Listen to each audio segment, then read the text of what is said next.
સાહેબ, જે તરણેતર ગામે લકી ડ્રો થયો એની શું વિગત છે સાહેબ?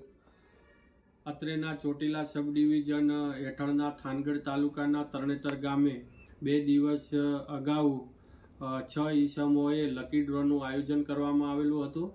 ધ લોટરીજ રેગ્યુલેશન એક્ટ 1998 મુજબ ગુજરાતની અંદર આવા લોટ કરવા, ડ્રો કરવા, લકી ડ્રો કરવા જેવી જે પ્રવૃત્તિઓ છે સંપૂર્ણ પ્રતિબંધ છે. તેમ છતાં પણ 6 થી 7 ઈસમો દ્વારા આ લકી ડ્રોનું આયોજન કરવામાં આવેલું હતું, જેમાં લાખો ટિકિટો છે એ ટિકિટોની વેચણી કરવામાં આવી હતી અને કરોડો રૂપિયા છે ઉઘરાવવામાં આવેલા હતા.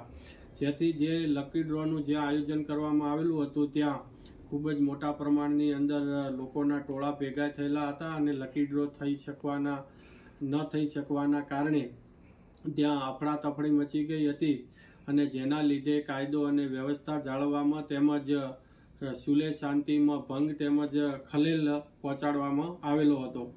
જેથી કરીને આ જે લકી ડ્રો કરાવનાર ઈસમો છે, હીરાભાઈ જે ગ્રામભળિયા રહે નાના માત્રા તાલુકો વિંછિયા, લગધીરભાઈ કે કારોલિયા રહે કાનપર તાલુકો થાનગઢ, સુરેશભાઈ આર ઝરવરિયા નવાગામ તાલુકો ચોટીલા, મોરાભાઈ એસ ડાભી ચિત્રાખાડા તાલુકો વાંકાનેર, નરસિંહભાઈ ડી સોલંકી વિજળિયા તાલુકો થાનગઢ અને રમેશભાઈ સી જેજરિયા રહે અભેપર તાલુકો થાનગઢ. આ તમામે તમામ 6 ઈસમોએ જે કૃષ્ણ ગૌશાળા તથા અંશોયા આશ્રમના લાભાર્થે આ લકી ડ્રો કર્યો હોવાનો વિગતો સામે આવી છે.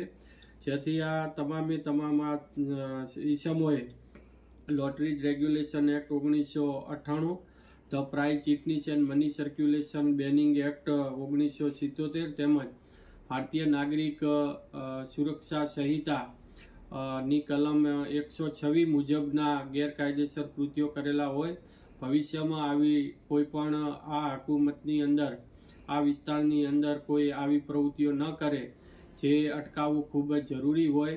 જેથી કરીને આજે ઉક્ત 6 ઈસમોની સામે ધરપકડ વોરંટ ઇસ્યુ કરવામાં આવેલા છે અને ત્યારબાદ એમની જામીન અંગેની તેમજ કાયદેસરની પ્રક્રિયા એ હાથ ધરવામાં આવેલ છે.